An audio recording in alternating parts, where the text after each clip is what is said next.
Hey guys, and welcome back to Who is the Red Queen, where we go on a search to find the Red Queen's dismembered body parts. I returned to another forest path, walking forward and forward. After moving for a while, I realized I had no idea where I was going. In simpler words, I was lost. I walked around a few circles before looking upward. Above I saw a cat. A cat who resembled a girl, or a girl who resembled a cat, leisurely stood on the tall branch of a tree. Unlike the white rabbit, this cat, the Chesire cat, I couldn't help but wonder if she was actually neither a cat nor a girl and was just pretending to be either. I met her cat eyes nodding in silent greeting.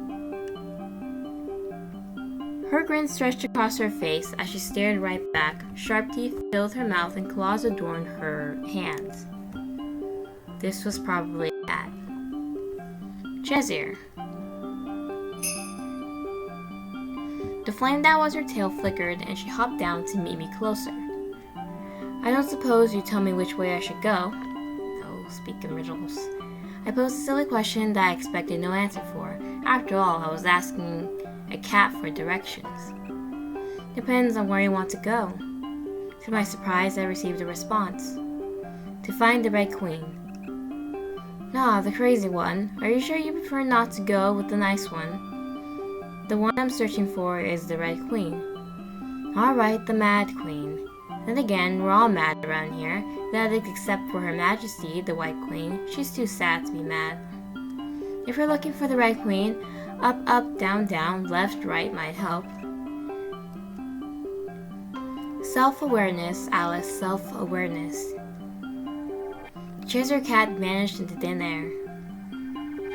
Soon enough, she reappeared. Just go to the White Queen instead. Maybe you'll find something on the way. She started to fade away again before popping back. I forgot to ask, how's the Hatter doing? She seemed fine. It's still tea time over there. Oh, it's always tea time with that one. The third time she disappeared, leaving a grin lingering in the air before that too vanished. This was a grin without a cat instead of a cat without a grin. The third time was the charm. The cat did not return. I can't say I've seen a cat quite like that before. And again, Chesire wasn't really a cat. Walking a few more lengths, I mulled over the odd advice she gave. Set go self-awareness. Go up, up, down, down, left, right. Find the White Queen. Maybe we should just find the White Queen. Remembering that the Chesire cat mentioned the White Queen, I decided to give the Queen a second visit. I thought I could easily replicate the route to her garden, having only recently been there. However, the more I walked, the more apparent it became that I was lost. I passed the tree to the right a handful of times already. I was going in circles, getting nowhere closer to that beautiful garden and its equally pretty owner. I let out a sigh and chose a bush at random to walk through instead of following a path. My cloak saved me from being scratched by the leaves and branches of the bushes. I came out on the other side to a particularly tall tree and a large bird cage.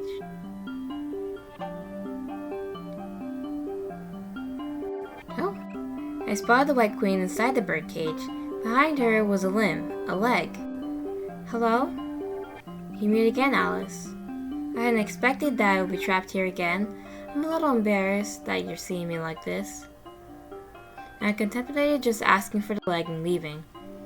No, that would be a terribly foul thing to do, especially to a pretty person like her.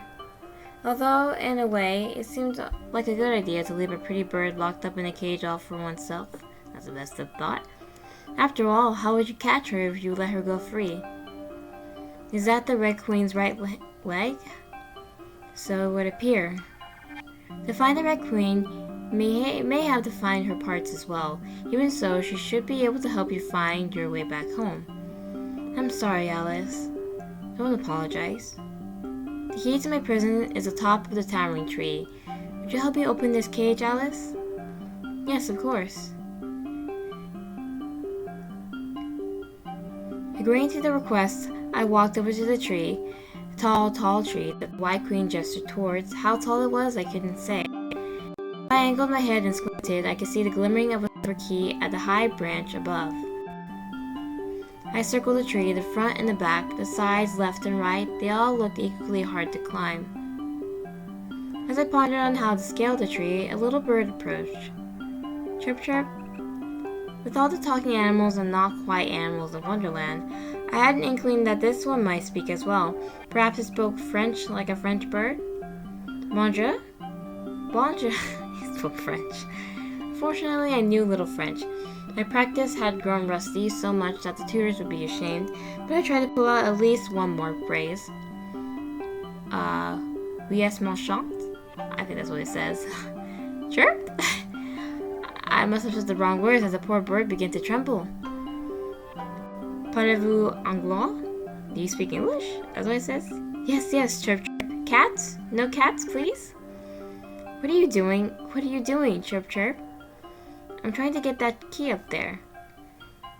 What are you doing, little bird?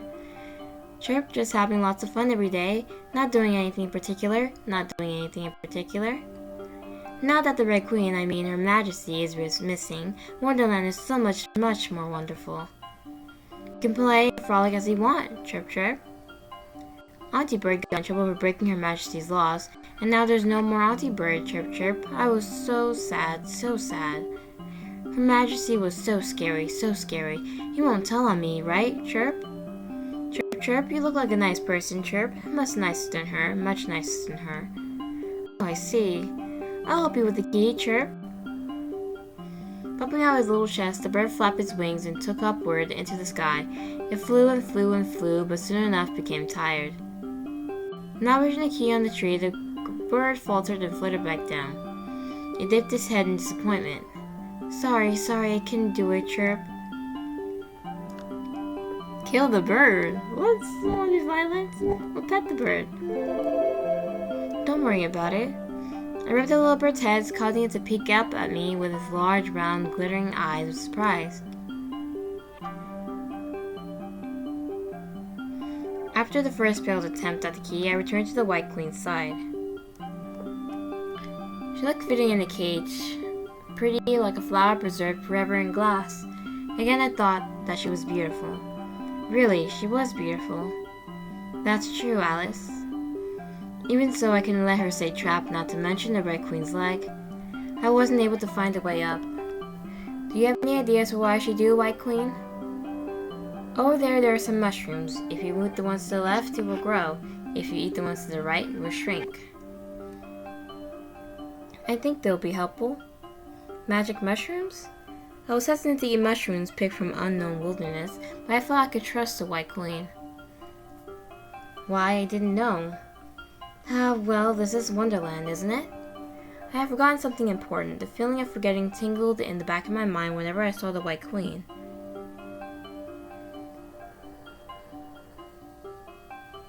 Finding the mushroom she pointed out, I faced a choice.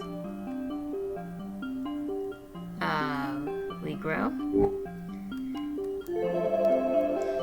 I ate a left mushroom and immediately began to grow. My line of sight rose higher and higher as if I were a bean sprout. Once I stopped growing, I could reach the top of the towering tree if I reached out my arm. Fantastically, my clothes grew with me.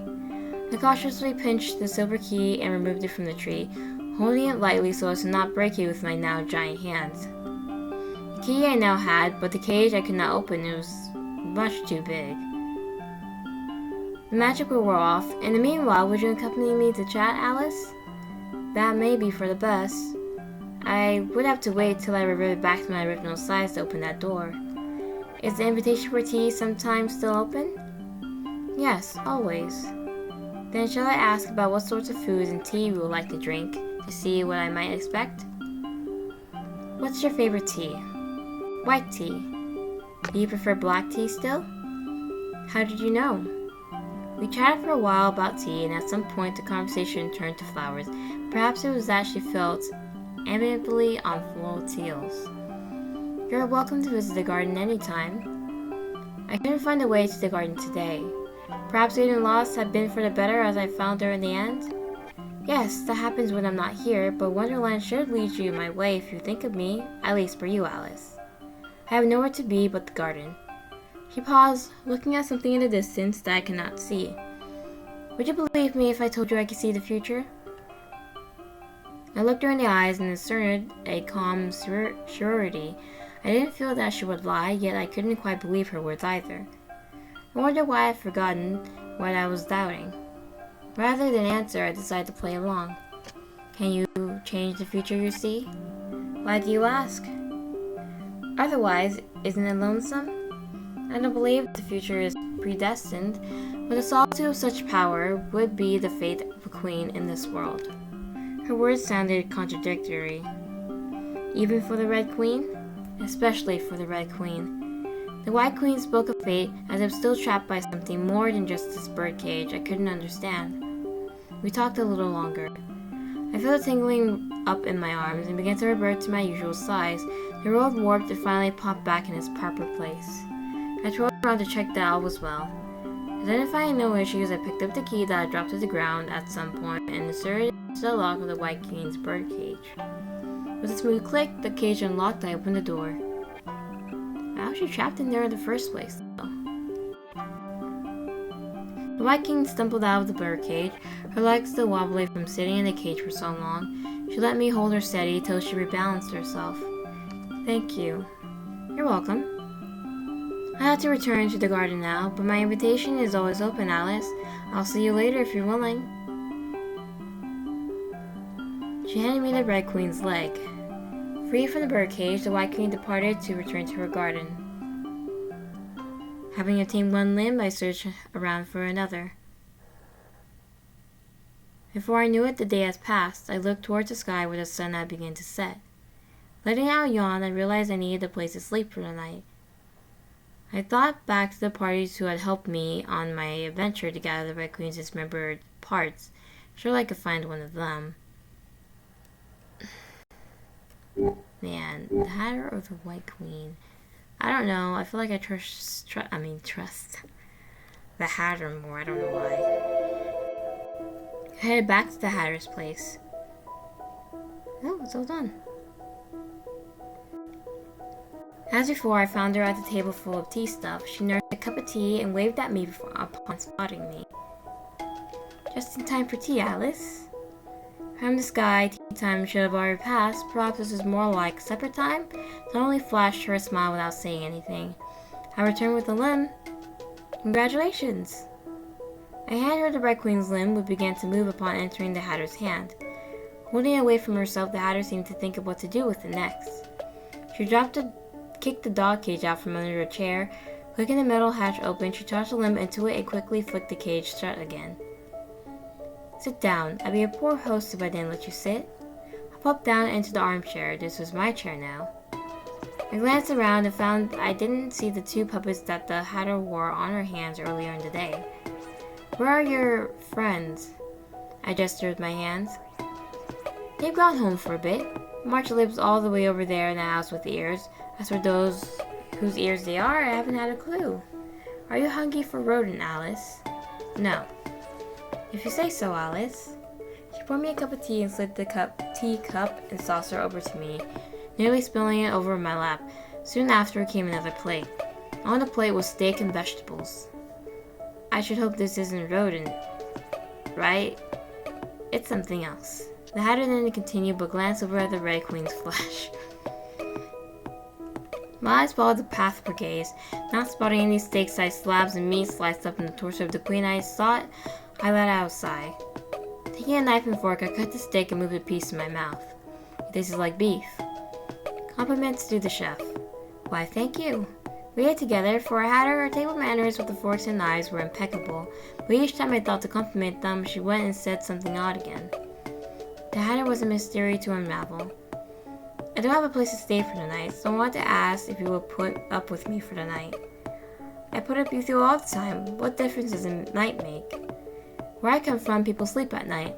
Sleep? You can sleep underneath the table, or spread a blanket on the ground, or you can sleep on that armchair you're sitting in now.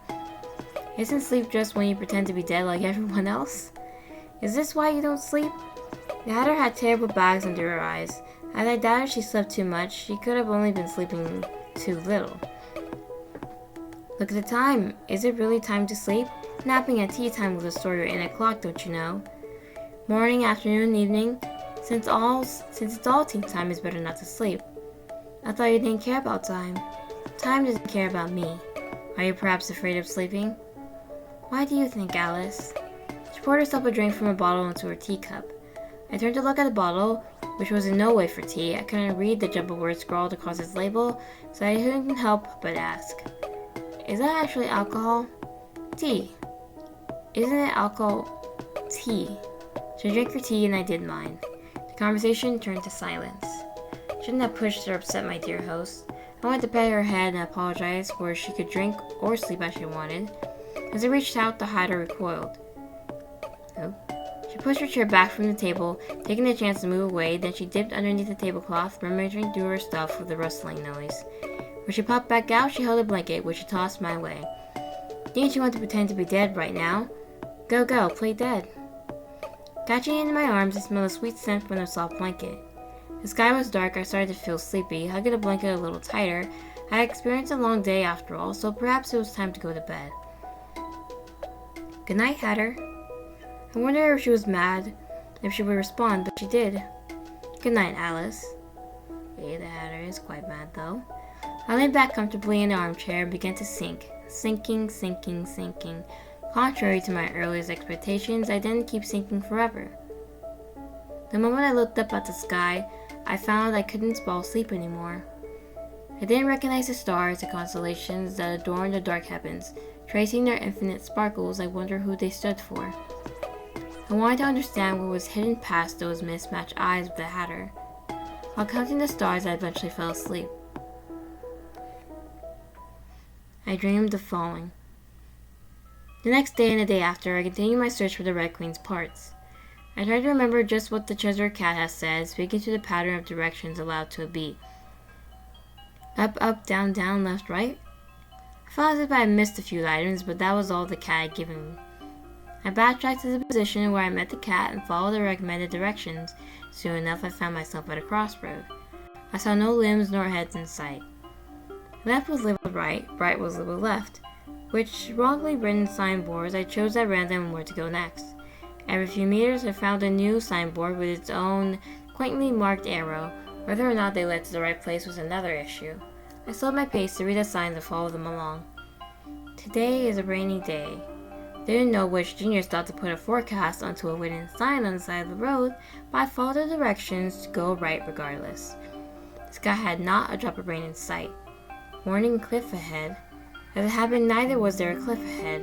Watch out for dragons. I looked for the dragons, but the dragons did not arrive. Shameful. At some point, the text on the signs turned to insults. Fool. Didn't even know who you are. Stop following these signs. How many of these will you read? I walked and walked. At the end of the final sign in the chain, I reached a clearing in the forest where I spotted the white rabbit talking with the limb. Well? Your Majesty's left arm, please. I blinked and blinked again, rubbing my eyes, and saw the same image. The white rabbit seemed just about to prostrate herself to a living, moving arm. The arm, despite being an arm, had taken the higher position. The ground here is dirty. You needn't crawl here. Shall I take you back to the palace?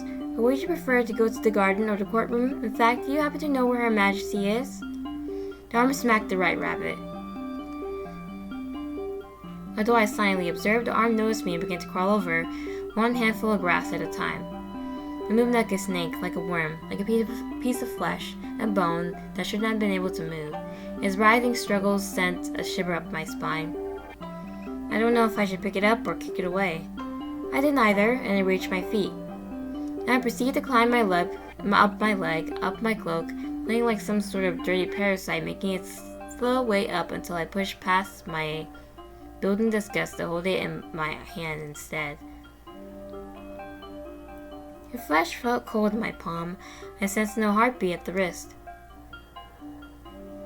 Alice, Her Majesty's arm seems to have taken a liking to you. If you find Her Majesty, please return the limb to her and tell her that her rabbit did her best. I pray she hasn't met any trouble. The limb coming off is... I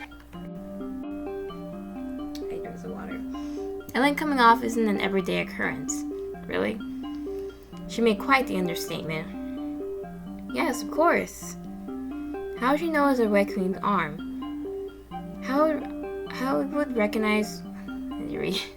I would recognize Her Majesty's limbs anywhere. You admire her very much? Yes, of course, I respect Her Majesty very much.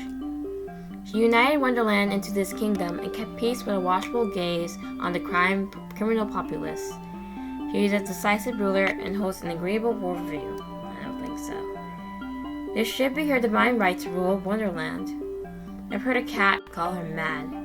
A dangerous expression flashed the White Rabbit's eyes for barely a second. The Cheshire Cat is no known problem element here. If Her Majesty is mad, then such madness is in essence a brilliance.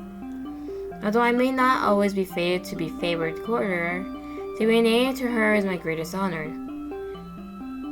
I cannot be a White Rabbit without Her Majesty. Yes, that should be how I view Her Majesty. I gave the rabbit's impromptu speech a short round of applause, bouncing the detached arm in the crook of my elbow. The rabbit seemed flustered. She must also like you very much. All rulers had their descendants and supporters. A certain man once said that a ruler was better feared than loved if she could not be both.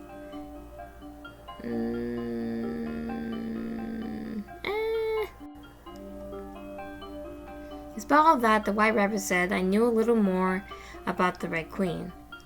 The Red Queen is the ruler of all this land. What's your job, White Rabbit? Yes, she is the highest ruler of Wonderland. I deal with a little bit of everything: administrative matters, legal matters, and personal matters of important people. Since we met a few times, I could say that important, couldn't I? That's right, Alice. To my tepid jest, I received a response that made me pause. The White Rabbit took out a watch and jumped in surprise upon looking at the time, quickly returning the watch into her pocket. Is it this time already? I'm afraid I must be off again, if that will be all. Thank you, Alice. Hurriedly bowing a few times, she dashed off back to work. After wandering around some more, I returned to the Hatter's place with the second limb in hand. The day came to an end, but the Hatter's clock remained at tea time. Oh, they're here. She was arguing with her own hand puppets about some sort of song, some rendition of Twinkle Twinkle. The hair in her hand was flung back and forth. I waited it out, seeing as she started laughing by herself halfway through. Apparently, she couldn't sing.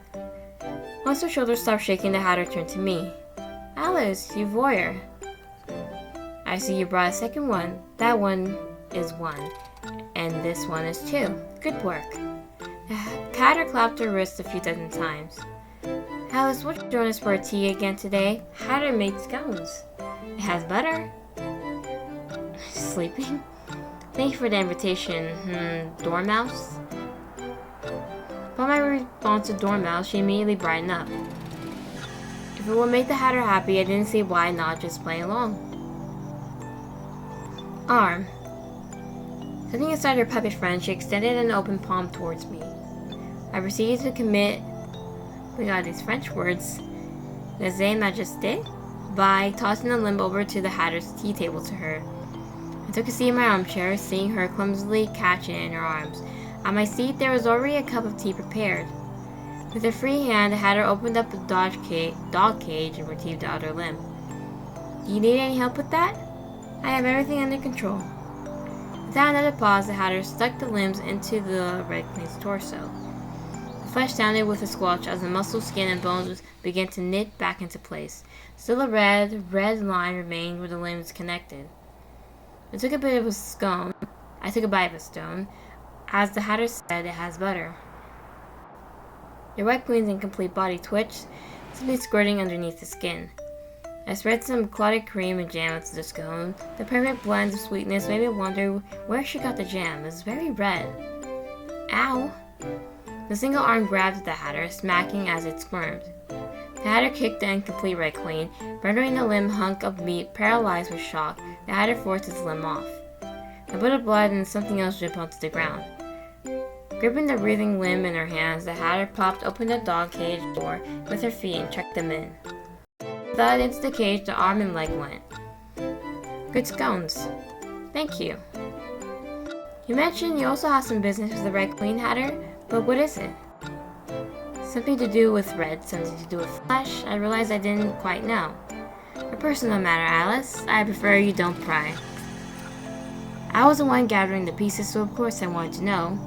Then again, the Hatter could have just as well put the corpse together herself.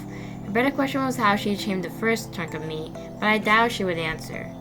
I was curious, after all. Not every Hatter keeps the Red Queen's dismembered body at their table, much less treats it like you do. The White Rabbit is searching for the Queen right now, you see. And the Red Queen is right here. At least part of her was. No one likes the White Rabbit. Why didn't you tell her, Alice? Well, I didn't feel like it. The White Rabbit was boring. I had a feeling that telling her anything about the corpse sitting with us wouldn't help me much. You saved me from the dungeon. In that dark, dank place, that's not enough for the gold. Dungeons here aren't for keeping, but for killing. I see. Let's commit lèse-majesté together. Surely the Red Queen will forgive us for piecing her together. I much prefer this Mad Hatter. No, Alice. This is much closer to blasphemy. We have no choice but to beg the wrathful God for forgiveness, don't you think? I couldn't help but think of Orsus, the judge of death, cut to pieces by his own brother. Even a god king, rather than a god queen, could be chopped up and rendered helpless. The tutors would be proud of me for remembering. Is that so? It'll be good working with you, Hatter. I offered a hand to shake. Seeing her hesitate, I expected her to reject my outstretched hand, but she instead grabbed my finger with an expression filled with uncertainty. I thought she would try to pull my finger off. However, she only gripped me weakly and shook it up and down before letting go once more. It was a bit gloomier for the time after. Night fell and another day ended. What did I dream of? I must have forgotten. Only 2 more limbs and a head remain. I continued on my adventure to collect the Red Queen so that I could finally meet her and find a way back home. Step, step, step. I walked around this upside-down world. In between my explorations of Wonderland, I chatted with the Hatter, and she made a certain inquiry. What do you want to go back to do at home? What indeed?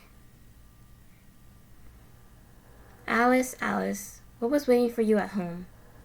I counted off my fingers: 2 sisters, 2 cats, a large empty house, books, and tutors. With my sisters, Laura and Eddie, I was not particularly close. The older Lorena and the younger Edith, intelligent Lorena and the precocious Edith, they seemed to live in their own world apart from Alice. I preferred the cats, a white cat and a black cat. The former was cute, a little beauty like the White Queen, and the latter a little devil. As for the books, our library seemed endless. We had so many books that I could drown.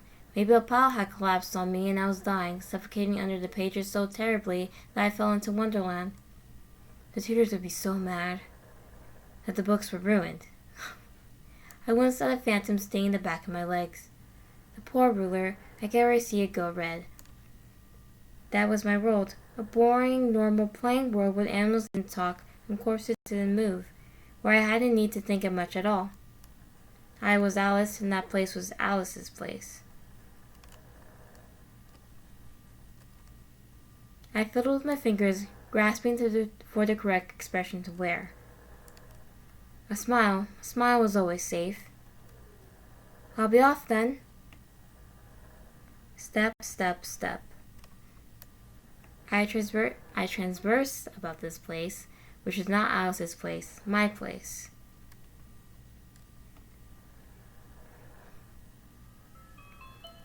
I was walking around searching for clues for where the next limbs or even head could be when I heard the sound of a conversation. I followed the noise and found the oddest pair, a rabbit and a cat. Asked the Hatter.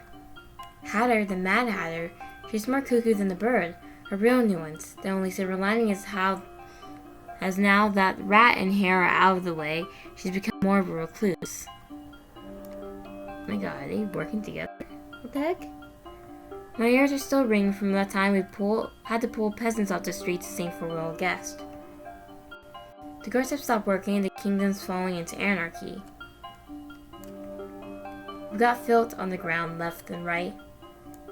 Up and down too. Shut up, you damn cat. Oh god, you're a criminal pretending to be a cat. If we weren't so busy, I'd send the cars to chain you up and throw you back into the dungeon where you belong. Scary threats from a rabbit. Listen up, your name is still on the top list for execution, cat. Don't think you can do whatever you want. Now I've got to... Alice! The white rabbit made a puking noise. The blood drained from her face when she met my eyes. Hello? Did I interrupt the conversation? No, not at all. Hello, Alice. I hope we weren't being too loud. The cat and I were just making some small talk. How have you been? Well enough, and you? Well enough as well. Well, what about me? Well, are you well? It depends. I'm a cat. Alrighty. Cat's punchline meant silence. Are you two friends? No. Yes. Our circles rarely overlap. You only happened to meet and talk today by coincidence. I'm hurt, Bunny. I thought we were friends. Chesire Cat, please refrain from giving me unsolicited nicknames. Bunny? You two seem to get along? No, not really. They didn't seem to get along at all. I just like how the white rabbit thought that she could lie straight to my face about what they were talking about before. Lie. That was what the Queen's courtiers ought to do. Hilarious. After a short three-way chat, the white rabbit pulled me to the side for a private conversation. I have an invitation for you, Alice.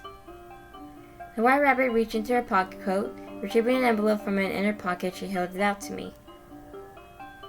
The Duchess has invited you to her endless party. If you're interested in attending, it is and will always be held at her manor. I took the outstretched invitation. When is it? On indefinitely. Ever since Her Majesty has gone missing, the Duchess has been holed up in her manor, holding a grand ball every day and night. If I didn't know better, I would think she was celebrating. But she wouldn't be so foolish. I see. Thank you for the invitation. Tracing an oddly familiar wax seal upon the envelope, I fiddled with the invitation in my hand. I wonder why I had seen it before. I looked to serve Alice. What a relief! A burden has lifted off my shoulders now that this invitation is delivered.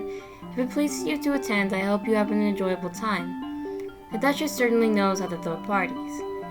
And the nobility of Wonderland had the party. I took the invitation away. Is there anything else? No, that's all. I won't bother you any further. Please excuse me, Alice, and have a nice day. Bowing her head a few times, she made her way away, and soon was out of sight. And off she goes. We were talking about something too, that white rabbit. She only cares about the Mad Queen. I got a little secret about the Red Queen, just a bit of gossip. Do you want to hear? Certainly. I was in a bit of a stump trying to find the rest of the Red Queen. The first two pieces came along quite easily as if delivered on a silver platter, but now I had to find some more clues. I waited for the cat to speak again, glancing at her flickering tail. She gestured for me to come closer. When I moved in, she flicked me sharply on the forehead, causing me to recoil in surprise and stumble back. I never said I would say. Try finding me later, Alice. Before I could respond to her provocation, I can say some words, she disappeared into thin air, leaving a grin floating before me for a short moment more. That is, if you can. With a flicker, the grin too vanished. What did the rabbit call her again, Alice? I ran my fingers through my bangs and sighed. Looking around, I was alone in my search again. Search for Chesire. Check out the party. Yeah, let's check out the party. I took out the invitation that the white rabbit had delivered to me. Alrighty, and I'll be ending the episode here today. The next episode, we'll see what party we've been invited to. I'm trying to remember the movie Looking Glass, but I really can't remember anything about it. But there's something about the White Queen being evil. that I remember from it, though.